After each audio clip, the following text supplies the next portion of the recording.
Once again, my name is Stein Brunban.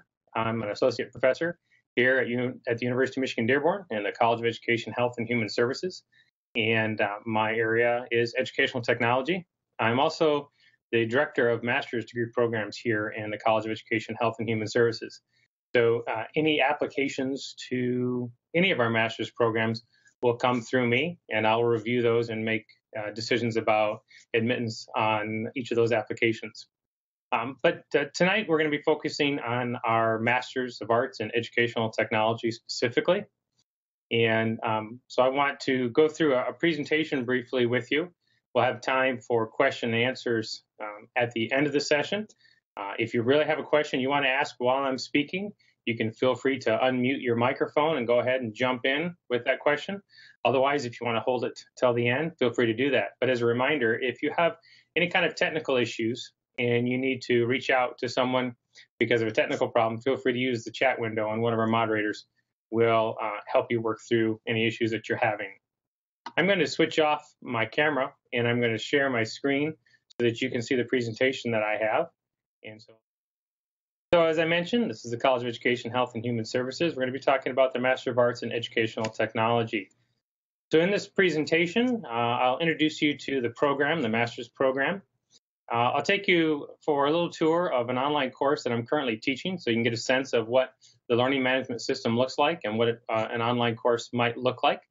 And we'll provide information about how to apply and also information about financial aid. And then, as I mentioned, we'll have some time for questions and answers at the end of the presentation.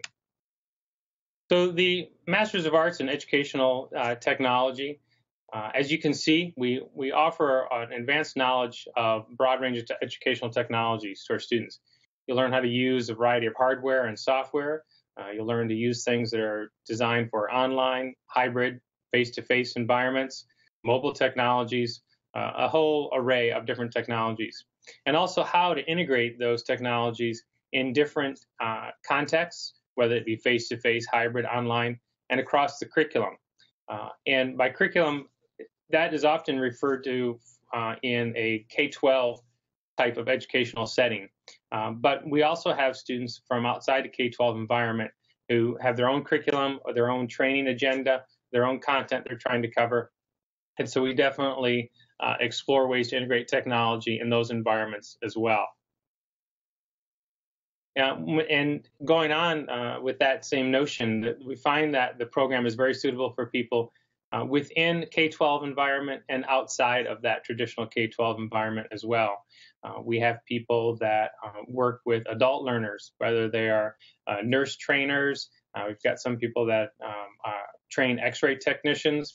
We have actually one of our current students is joining us tonight in this session, and he works with individuals learning to be airplane technicians and mechanics. And so we have people working outside the K-12 environment that are finding this program relevant as well. Here are the program goals. As you can see, we broke those down into 4 different goals: fundamental knowledge, technology integration and instructional design, online teaching and learning practices, and professional growth and leadership. I've already talked a little bit about fundamental knowledge and the technology integration and instructional design. Online teaching and learning is a big emphasis of the program because it's a big emphasis of the educational environment as a whole right now, whether that be in the K-12 environment or in the adult learning environment. Online teaching and learning is a huge component of what's happening in the educational landscape nowadays. And also then professional growth and leadership. We want you to feel like you're part of a community of practice, part of a learning cohort, a learning group of folks that are engaged in learning and thinking about common ideas, common topics.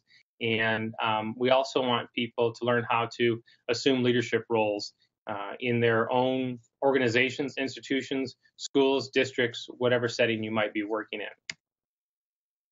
So some of the sample jobs that we've seen some of our students move into include K-12 technology integration specialist type positions, instructional designers, whether that be designing for online environment or face-to-face environment or a hybrid environment.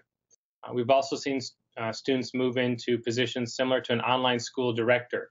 So I've had students email me and communicate saying that their district has decided to open up its own online charter, online school, or online academy, and they've been put in charge of that effort. And then we also have people that are assuming tech-related leadership positions in their existing jobs. So it may be serving on technology committees. It may be working on professional development related to technology and leading that professional development for their colleagues and doing different types of training. It may be helping to develop different online learning modules for students and colleagues, a whole range of things that we see our students doing. So the basic format of the program is that it can be completed fully online. All the classes are offered online, and the classes run asynchronously, meaning that you can log in and work on things at times that are convenient to you. If you want to participate in an online discussion and type your response at 3 o'clock in the morning and someone else wants to do that at 3 o'clock in the afternoon, that's perfectly fine. You may find there are some classes that have small synchronous components to them where a class, maybe a Google Hangout or a session similar to this one that we're having right now is scheduled. And that's class by class basis, but for the vast majority of the courses, it's all asynchronous. We offer classes in the fall, winter, and summer semesters. You can see the dates, general dates of those semesters there on the screen. Most of our students, because they are working full-time, tend to take 2 classes per semester. They don't try to do more than that. It's a bit much to take on if you're working full-time, and many of our students have families. And so the total time to degree, we have had a few students move through very quickly and get done in about a year. That's rare, though. But usually anywhere from 1 to 5 years, with the average being about 2 years. With any of our master's programs, you do have 5 years to complete the program. It's okay if it takes you more than 5 years, you can petition for an extension, but it is a 5-year maximum, at least initially. Program eligibility, it's for any of our master's programs, including the Master's of Arts in Educational Technology, we require you to have a bachelor's degree from an accredited institution and a minimum of 3.0 on a 4.0 scale. If you have not taken some kind of undergraduate educational technology course, you may be asked to take our EDT 511 course. I find that most students have either taken some kind of undergraduate educational technology or technology course, or they have relevant work experience in technology that helps them meet this prerequisite. So if you have questions about that, you can ask me if the work experience you have or a class you've taken might meet that prereq. The program is made up of 30 credit hours, which equates to 10 classes, and they're 3 credits each. We have three courses, what we consider core or foundational coursework, and then 7 courses that are 21 credits of ed tech coursework. And we'll look at those specific classes in just a moment. If you've taken courses, graduate level courses elsewhere at an accredited university, and you've not already used those in some other program, then you can transfer up to 6 credits into our program, assuming that they're equivalent to some of the classes that we are providing, that we require. And we review these on a case-by-case basis to make sure. Sometimes we check syllabi, course descriptions, and so on and so forth to make sure that they are transferable and equivalent. And you also need to have at least a B, earned at least a B in any class you're going to transfer. So our core coursework, you need to use 3 from this list. So you can see you've got some variety here. And there are a few of these that are only offered face-to-face. So if you live close enough to campus and wanted to take one of those classes that are only offered face-to-face, you could do that. But you see you have multiple options of courses that you could take to meet that 3-course requirement, multiple options that are online as well. And these are the EdTech courses.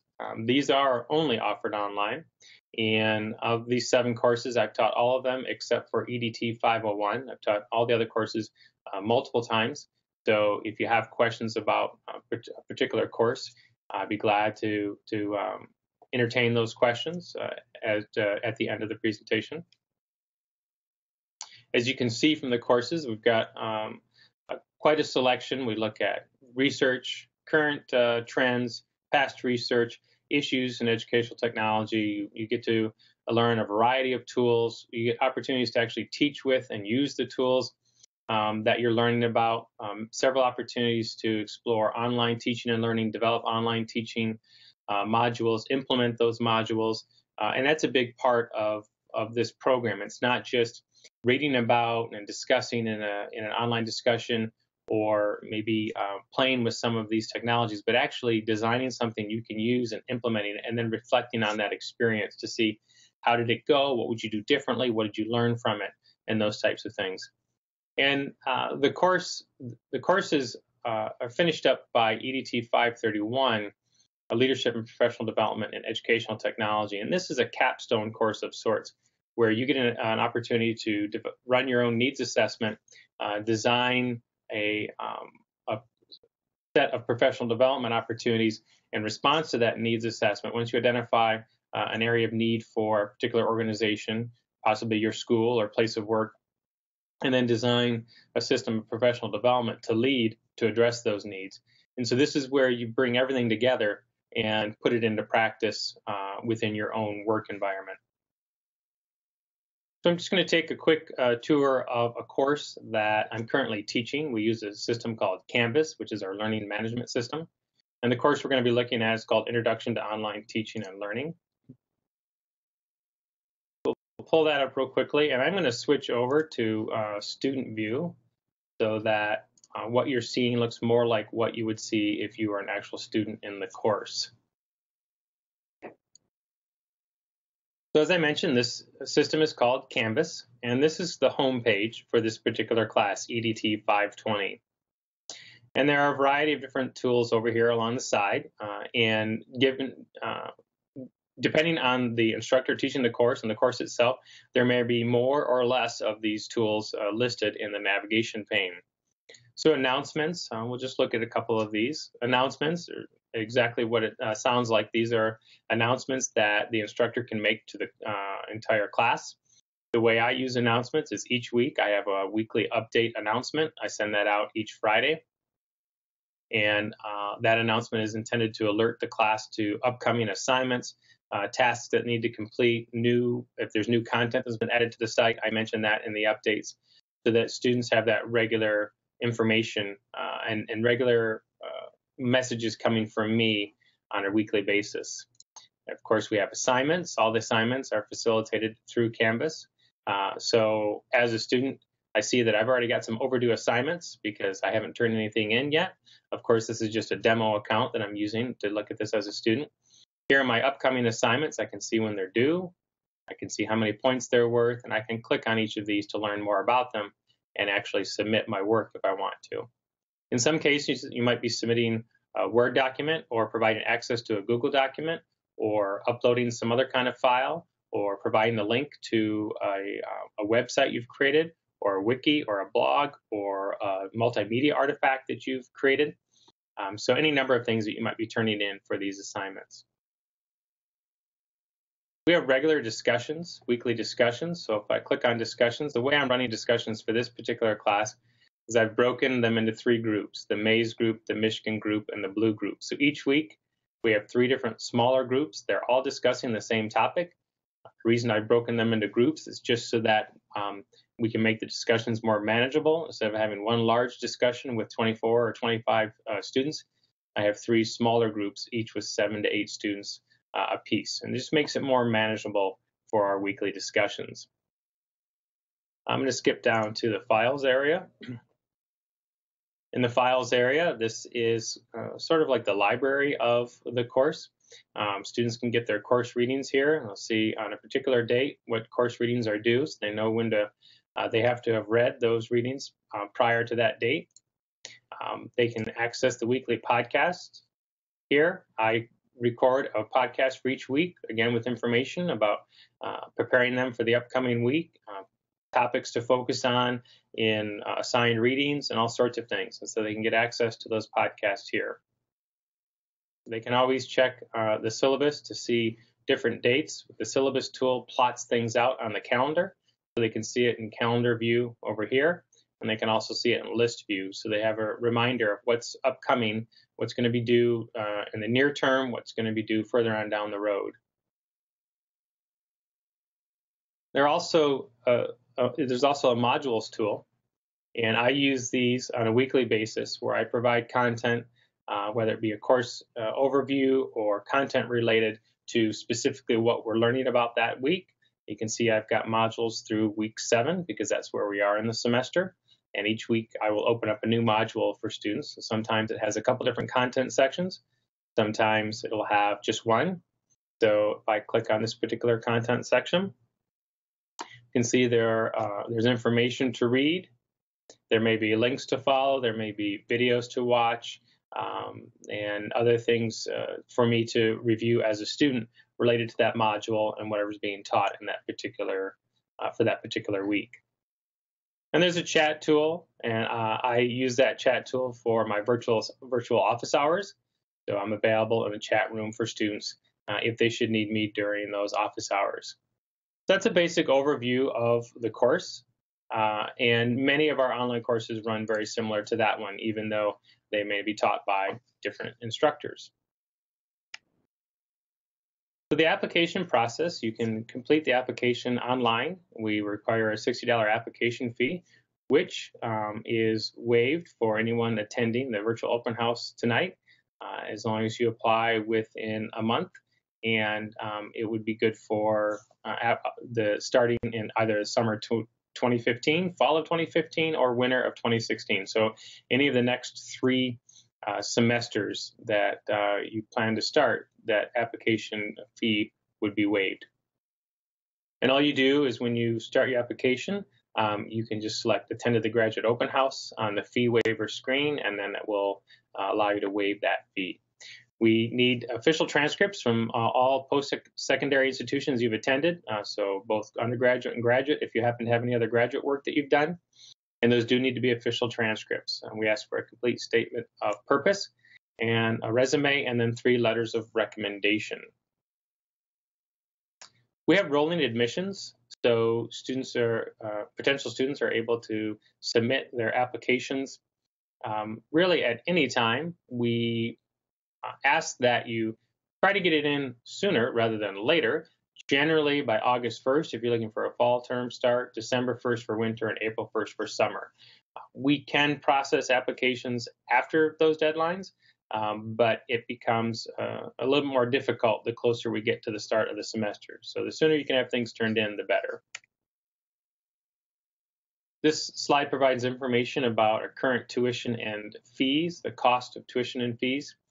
These numbers are good through the 2014-2015 academic year, so that would include the summer of this upcoming summer semester.